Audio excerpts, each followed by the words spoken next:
O reino da divina vontade em meio às criaturas. Livro do céu. A chamada às criaturas à ordem, ao seu posto e à finalidade para a qual foram criadas por Deus. Por Luísa Picarreta. Volume 31.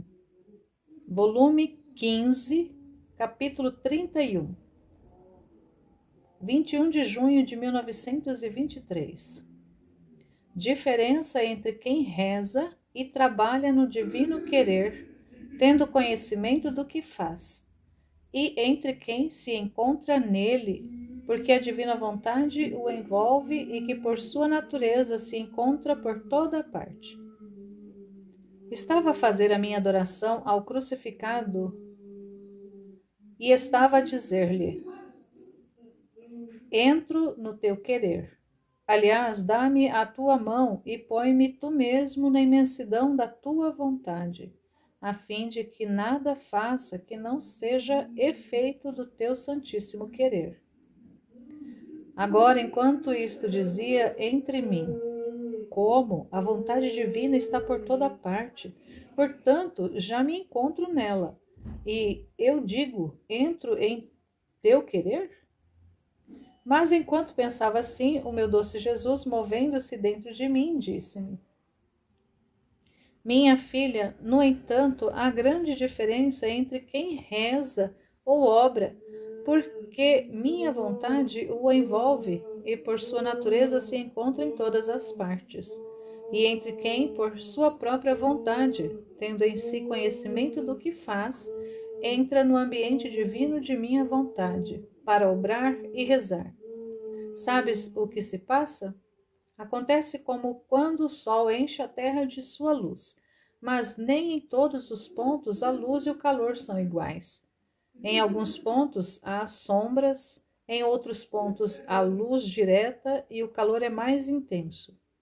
Agora, quem goza mais luz, quem sente mais calor, quem está na sombra ou quem está nos pontos onde a luz não está coberta pela sombra?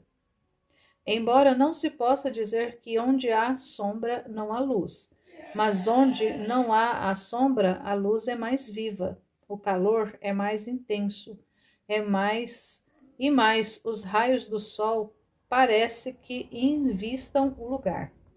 E se o sol tivesse razão e uma dissesse ao sol, e uma criatura por sua espontânea vontade se expusesse a seus ardentes raios, e em nome de todos dissesse ao sol: obrigada, ó sol, por sua luz, por todos os bens que faz com encher a terra, por todos quero te dar a correspondência pelo bem que faz.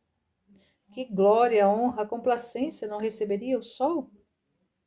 Agora é verdade que minha vontade está por toda parte, mas a sombra da vontade humana não deixa sentir a vivacidade da luz, o calor e todo o bem que contém. Em troca, querendo entrar em minha vontade, a alma depõe a sua e tira a sombra do seu querer, e a minha vontade faz resplandecer a sua vívida luz. Investe-a, transforma-a na mesma luz. E a alma, abismada no meu querer eterno, diz-me: obrigada, ó santo querer supremo, por sua luz, por todos os bens que faz em encher céu e terra de seu eterno querer. Por todos quero te dar a correspondência do bem que faz. E eu sinto tal honra, glória e complacência que nenhum outro a iguala. Minha filha, quantos males faz a sombra da própria vontade! Esfria a alma, produz o lazer, o sono, o entorpecimento. Diversamente é quem vive na luz do meu querer. Depois disto, me encontrei fora de mim mesma e via como se devesse vir doenças contagiosas, e muitos eram levados aos lazaretos. Reinava um espanto geral, e tantos outros males de novo gênero. Mas espero que Jesus queira aplacar-se pelos méritos de seu preciosíssimo sangue. Capítulo 32, 28 de junho de 1923. Como Deus, ao criar o homem, pôs nele o germe do amor eterno. Estava pensando no amor imenso de meu docíssimo Jesus, e ele me fez ver todas as criaturas como unidas dentro de uma rede de amor, e me disse: minha filha, ao criar o homem, eu coloquei nele tantos germes de amor. Coloquei-os em sua inteligência, nos olhos, na palavra, no coração, nas mãos, nos pés. Em tudo pus o germe do amor. E eu devia trabalhá-lo de fora. E junto comigo coloquei todas as coisas criadas para fazer brotar este germe, fazê-lo crescer como eu quisesse. Este germe, tendo sido posto por um Deus eterno, era eterno também ele, assim que o homem contém em si um eterno amor, e um eterno amor vai-lhe sempre ao encontro, para receber a correspondência dos germes do seu eterno amor posto no homem, e dar-lhe novo e eterno amor, porque eu queria estar dentro do homem como germe, e ser como trabalhador, para formar nele a árvore do meu eterno amor. Porque de que serviria ao homem ter o olho cheio de luz se não tivesse uma luz exterior que o iluminasse? Ficaria sempre em escuridão. Assim que para gozar o efeito da luz se necessita a luz interna do olho e a luz exterior do sol que o ilumina. Assim na mente, se não tivesse a palavra que manifesta o pensamento, a vida da inteligência morreria e ficaria sem fruto. E assim por diante. Amei tanto o homem que não só coloquei nele este germe do meu eterno amor, mas coloquei-o sob as ondas do meu eterno amor que está espalhado em tudo o que já foi criado, para fazê-lo germinar nele e envolvê-lo todo no meu eterno amor. Assim, se a luz do sol resplandece em seu olho, lhe eleva a onda do meu amor. Se toma água para tirar a sede, o alimento para nutrir-se, lhe levam a onda de meu amor eterno. Se a terra se estende debaixo de seus pés e fica firme para lhe dar o passo, lhe leva a onda de meu amor. Se a flor emana seu perfume, se o fogo faz sair seu calor, todos lhe levam meu eterno amor. Mas isto não basta. Eu estou junto a ele trabalhando dentro e fora para arrumar, confirmar e selar todas as minhas semelhanças na alma do homem, a fim de que amor eterno lhe dou, e amor eterno me dê. Assim também a criatura pode me amar com eterno amor, porque dele contém o germe. Mas, com grande dor minha, o homem sufoca este germe, e então acontece que, apesar de que meu amor o tem sob suas ondas, ele não sente a luz que lhe leva meu amor, porque ele, tendo sufocado o germe, ficou cego. Apesar de que meu amor arde, ele não se aquece, e por quanto beba e coma, não se lhe tira a sede nem se alimenta, pois onde não está o germe, não há fecundidade. Capítulo 33, 1º de julho de 1923. Efeitos da oração no divino querer. Prazer de Jesus ao manifestar suas verdades à criatura. Deus é um ato sempre novo. Estava fundindo-me no santo querer divino para girar em cada inteligência de criatura, para dar a meu Jesus a correspondência de amor de cada pensamento de criatura. Mas enquanto isto fazia, o pensamento me disse: de que serve rezar neste modo? Antes me parece que sejam desatinos em vez de orações. E meu sempre amável Jesus, movendo-se em meu interior, me disse: minha filha, queres saber de que serve e qual é o efeito disso? A criatura que vem a lançar no mar imenso da minha divindade a pedra da sua vontade, enquanto a lança, se a sua vontade quer amar, o mar infinito das águas do meu amor se encrespa, se agita, e eu sinto as ondas do meu amor que exalam o seu celestial perfume. E eu sinto o prazer, as alegrias do meu amor agitadas pela pedra da vontade da criatura.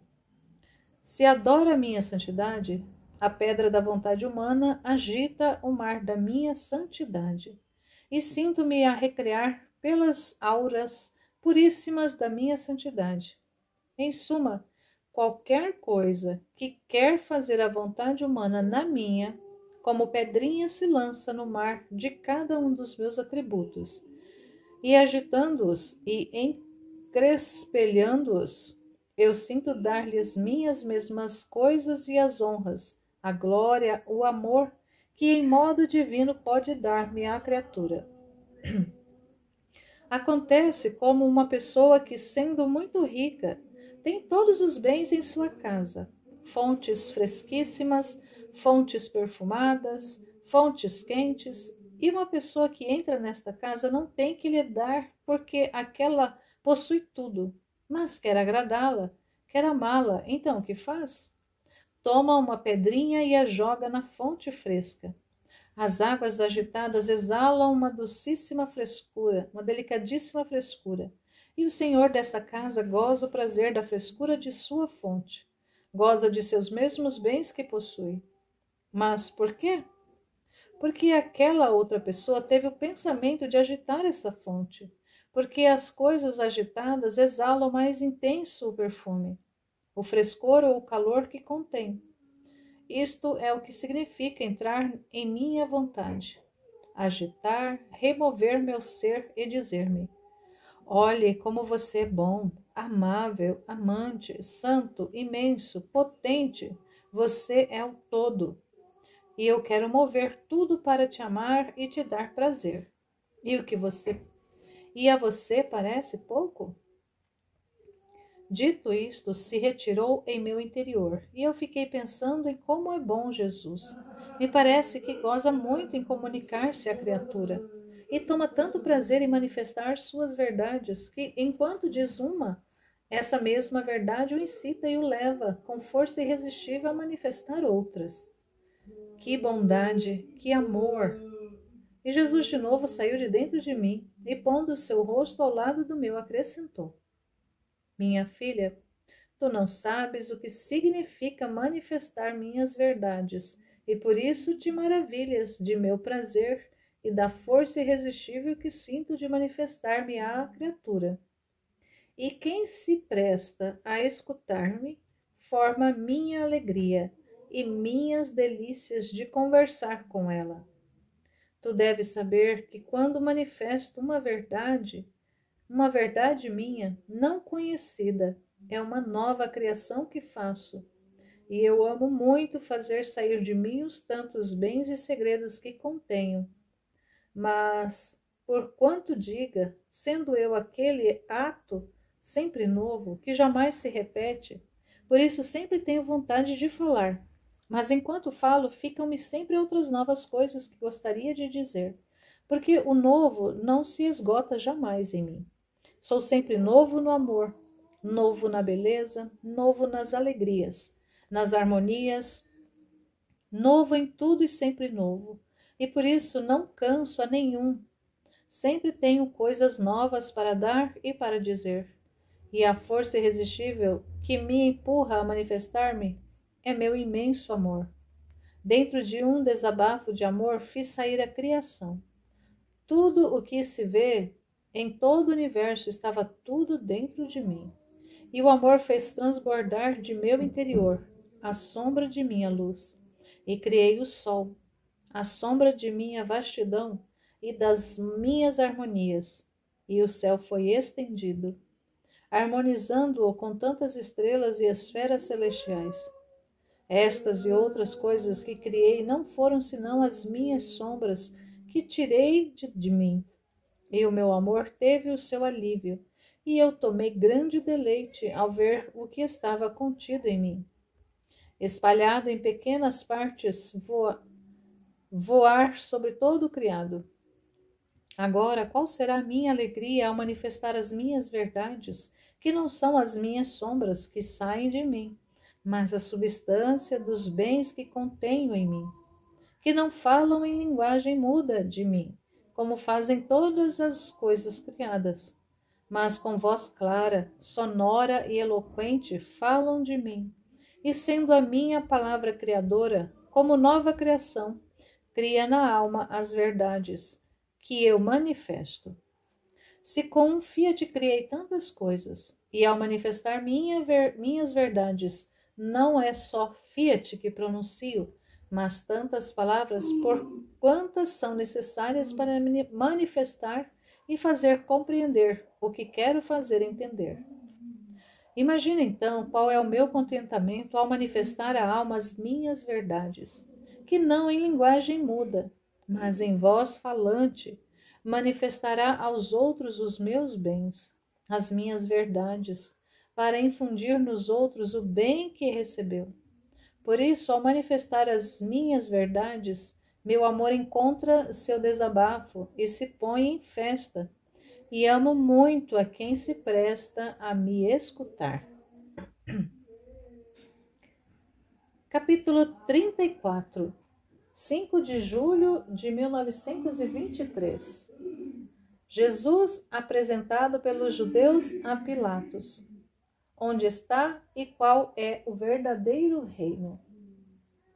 Estava acompanhando meu Jesus penante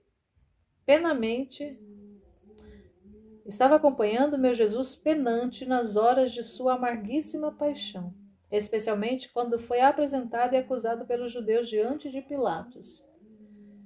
E Pilatos, não contente com as simples acusações que lhe faziam, voltava aos interrogatórios para encontrar ou causa suficiente para condená-lo ou libertá-lo. E Jesus, falando-me no meu íntimo, disse-me: minha filha, tudo na minha vida é mistério profundo e ensinamentos sublimes, nos quais o homem deve olhar-se como um espelho para me imitar. Tu deves saber que era tanta a soberba dos judeus, especialmente pela fingida santidade que professavam, pela que eram tidos por homens retos e conscienciosos, que acreditavam que só apresentando-me eles e dizendo que me tinham achado culpado e réu de morte, Pilatos devia acreditar neles e, sem interrogá-los, devia condenar-me. Muito mais porque estavam tratando com um juiz gentil que não tinha nem conhecimento de Deus, nem consciência. Mas Deus dispôs diversamente para confundi-los e para ensinar aos superiores que, por muito que pareçam boas e santas as pessoas que acusam um pobre réu, não lhes creiam facilmente, mas que as interroguem cuidadosamente para ver se estão na verdade, ou ver se debaixo daquele vestido de bondade há algum ciúme, rancores, ou é para obter dos superiores, fazendo-se caminho em seus corações, algum posto ou dignidade que ambicionam. Os escrutínios faz conhecer as pessoas, confunde-as e mostra-se que não se tem confiança nelas. E, ao não serem apreciadas, tiram-se o pensamento de ambicionar postos ou de acusar a outros. Quanto mal fazem aqueles superiores quando, de olhos fechados, confiando numa falsa bondade, não numa virtude provada, os colocam em um posto, ou dão ouvidos a quem acusa a outro de alguma falta. Quanto não foram humilhados os judeus por não serem facilmente acreditados por Pilatos e por terem sofrido tantos interrogatórios. E se ele cedeu em condenar-me, não foi porque acreditou neles, mas forçado a não perder o seu lugar. Isto os confundiu, de modo que ficou como marca sobre sua testa uma extrema confusão e uma humilhação profunda. Muito mais que descobriam mais retidão e mais consciência em um juiz gentil que neles. Quão necessário e justo é o escrutínio. Lança luz, produz calma nos verdadeiros bons e confusão nos maus. E quando Pilatos quis examinar-me, perguntou-me: tu és rei? E onde está o teu reino? Eu quis dar outra sublime lição com dizer: Eu sou rei. E eu queria dizer, mas você sabe qual é o meu reino? Meu reino são minhas dores, meu sangue, minhas virtudes. Este é o verdadeiro reino, que não fora de mim, senão dentro de mim possuo. O que se possui por fora não é verdadeiro reino, nem seguro domínio, porque o que não está dentro do homem lhe pode ser tirado, usurpado e será obrigado a deixá-lo.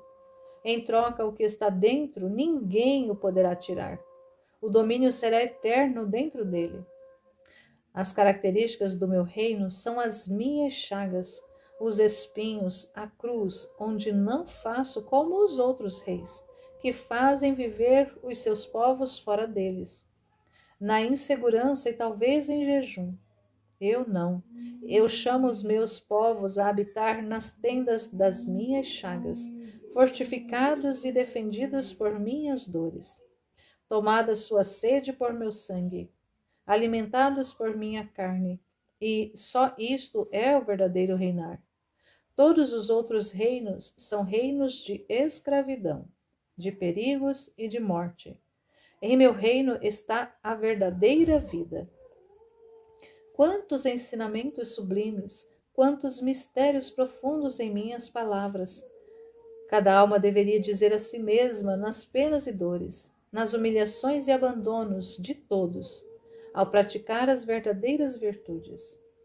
Este é meu reino, não sujeito a perecer. Ninguém me pode tirar nem tocar. Aliás, o meu reino é eterno e divino, semelhante ao de meu doce Jesus. As minhas dores e penas certificam-me e tornam-me o reino mais fortificado e aguerrido, tanto que nenhum poderá fazer-me guerra em vista da minha grande fortaleza. Este é um reino de paz que todos os meus filhos deveriam ambicionar. Capítulo 35, 11 de julho de 1923. Porquanto maior é a obra que Deus quer fazer, tanto mais é necessário que seja única e singular a criatura que escolhe. A paterna bondade quer abrir outra era de graça. Estava rezando e abandonando-me toda nos braços do meu docíssimo Jesus, mas com um pensamento na mente que dizia: só por ti este martírio de aborrecer os outros, de ser um peso para os teus ministros, não podendo fazer menos que irritá-los com os meus feitos que se desenvolvem entre mim e Jesus. Em troca, os demais são livres, eles entram no estado de sofrimento e por si mesmos se libertam. Quantas vezes lhe pedi que me libertasse, mas em vão. Agora, enquanto isto e outras coisas pensava, o bendito Jesus veio, todo bondade e amor, e pondo-se junto a mim, me disse: minha filha, quanto maior é a obra que quero fazer, tanto mais é necessário que seja única e singular a criatura que escolho.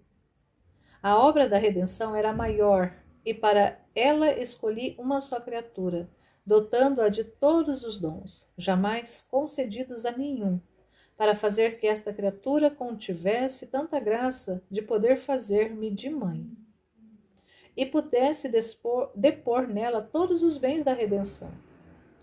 E para guardar os meus dons, desde o momento em que foi concebida, até que me concebeu, tive-a escondida na luz da Santíssima Trindade, que se fazia guarda e tinha o ofício de a dirigir em tudo.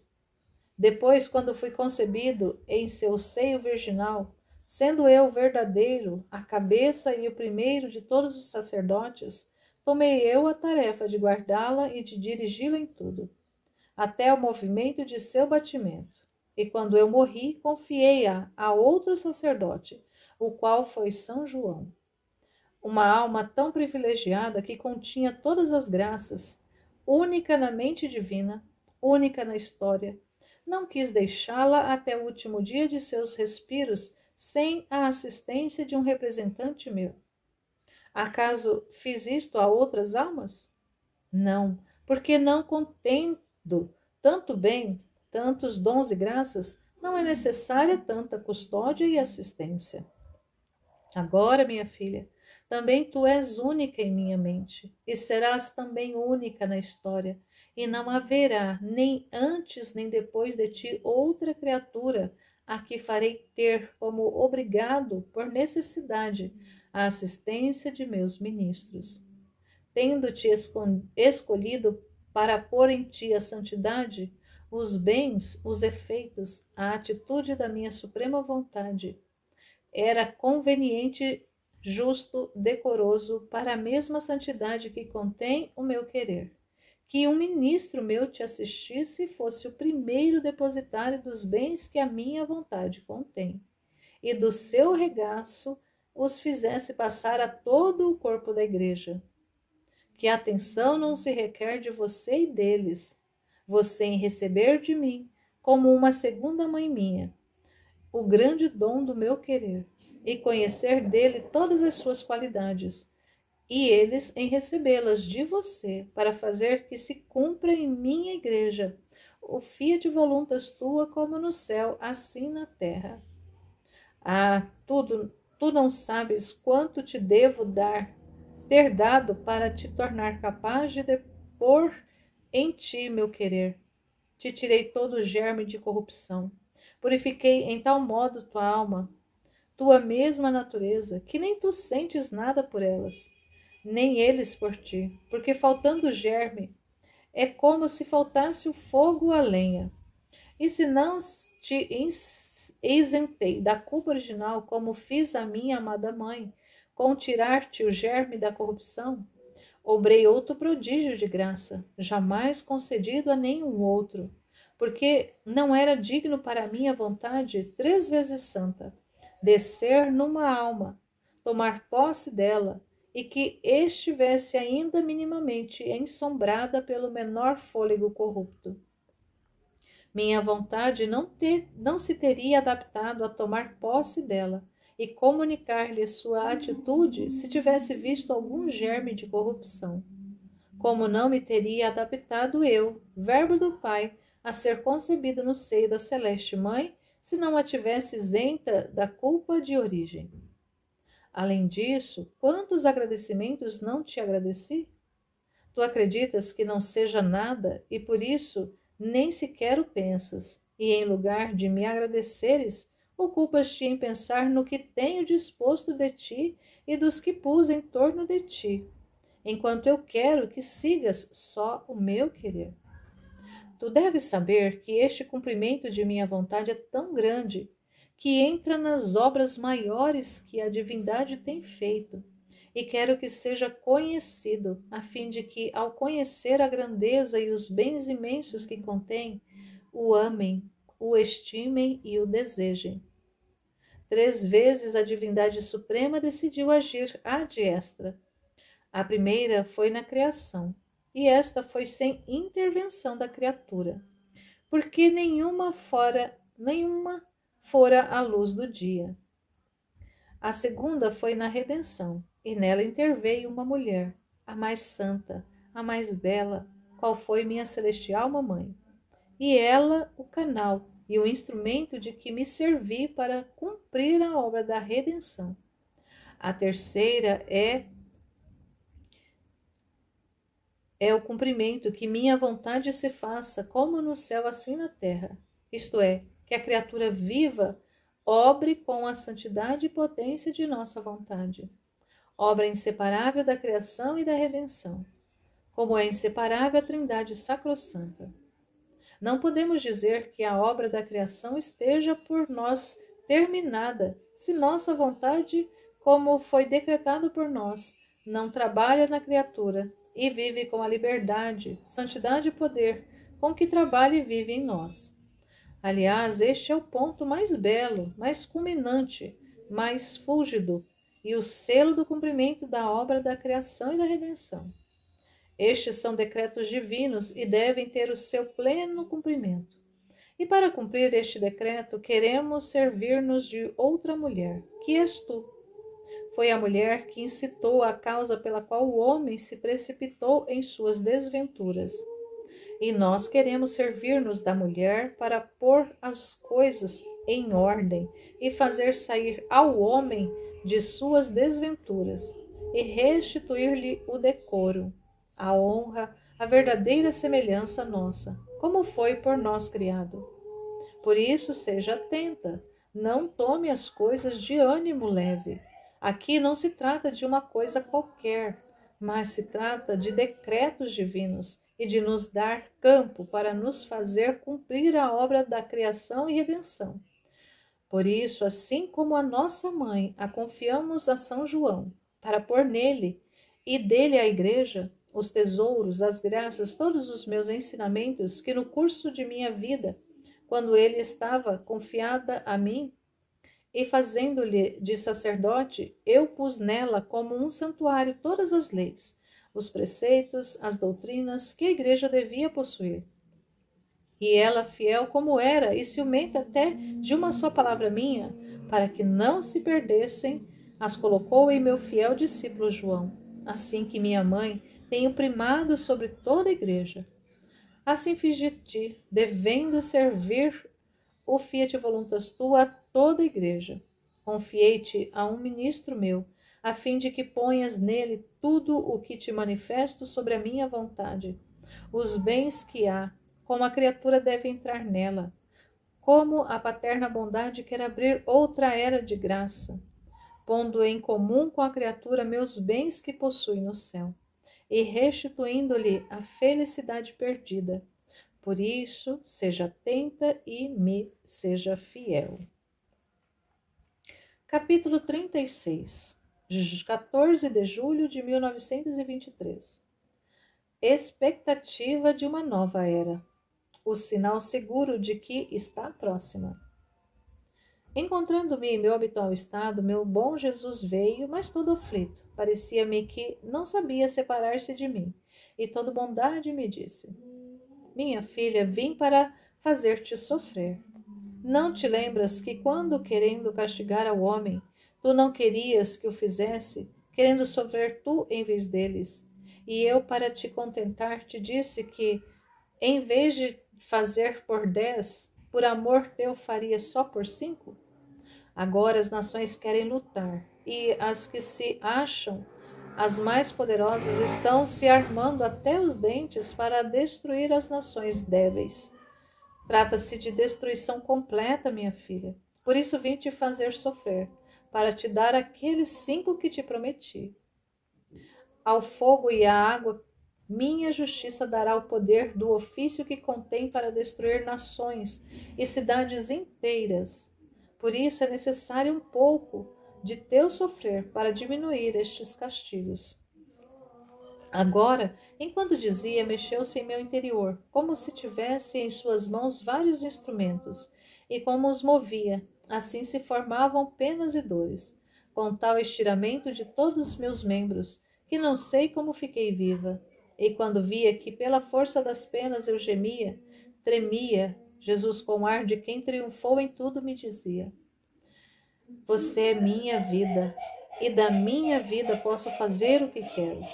E continuava seu trabalho de me fazer sofrer. Seja tudo para a sua glória, seja tudo para a glória de Deus, para o bem da minha alma e para a salvação de todos. Depois disto, acrescentou: minha filha, todo mundo está transtornado e todos estão à espera de mudanças, de paz, de coisas novas. Eles mesmos se unem para conferenciar e se admiram de que não sabem concluir nada sem chegar a sérias decisões. Assim, a verdadeira paz não desponta e tudo fica em palavras, mas nada nos atos, e esperam que outras conferências possam servir para decisões sérias, mas em vão esperam. E, entretanto, neste esperar estão todos com temor, e quem se prepara para novas guerras, quem espera novas conquistas. Mas, com tudo isto, os povos empobrecem, despojam-se vivos, e enquanto esperam, cansados da era triste que os envolve, obscura e sangrenta, esperam e têm a esperança de que uma nova era de paz e de luz. O mundo encontra-se precisamente no ponto como quando eu devia vir à Terra. Todos estavam à espera de um grande acontecimento, de uma era nova, como de fato aconteceu. Assim, agora, havendo que vir o grande advento, a era nova em que a vontade de Deus se faça na terra como no céu, todos estão à espera de uma nova era, cansados da presente, mas sem saber qual é esta novidade, esta mudança, como não sabiam quando vinha à terra. Esta expectativa é um sinal certo de que a hora está próxima. Mas o sinal mais seguro é que eu vou manifestando o que quero fazer e que, dirigindo-me a uma alma, como me dirigia a minha mãe ao descer do céu à terra, comunico-lhe minha vontade e os bens, os efeitos que ela contém, para fazer disso um dom a toda a humanidade. Graças a Deus. E assim concluímos o volume 15.